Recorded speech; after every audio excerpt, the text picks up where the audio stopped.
Act 2. We could talk a little bit more about Marius and why, sort of what we were thinking about having Marius follow Diablo. I think the original thought was that in order to justify having this third-party narrator who observes everything, was that Diablo recognized he was weak and could sort of control him in a way, and eventually use him to keep one of the stones safe while Dale went off and did his shenanigans. We traveled for an eternity across that arid Yeah. wasteland. One thing that Scott pointed out earlier is that our intention at the beginning of this project was to do it in such a way that when you viewed these things end to end, it would tell a story and it would all make sense.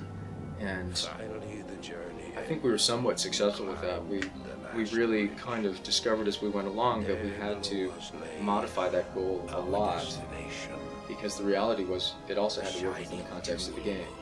And things happen when you work on a game, like you can't give away too much of the story at a certain point because you don't want to let the player in on what's going on. And so we had to hold some things back, and some things were still developing. I mean, right up until the end of the project, some of the quests still were being tweaked and changed, and we had to modify the story, we had to modify the flicks accordingly, and we had to leave some things out because they were subject to change, and we couldn't show them happening a certain way, and then, oh, guess what?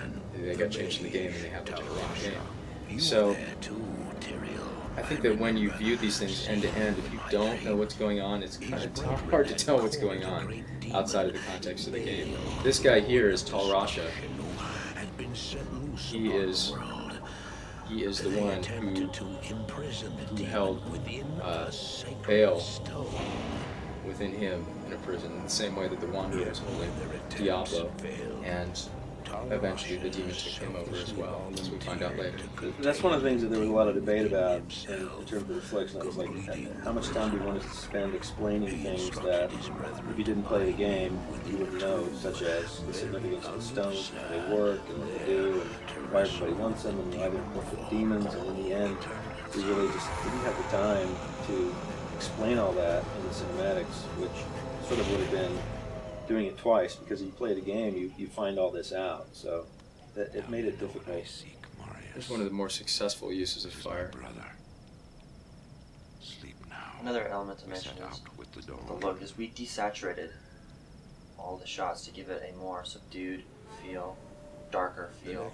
You don't really notice that stuff. A lot of that stuff is... On these outdoor shots, it's really important, I think, to point out that they are completely computer generated. Yeah. Some of those earlier scenery shots look so realistic, look so real, that some people think that we just took photographs.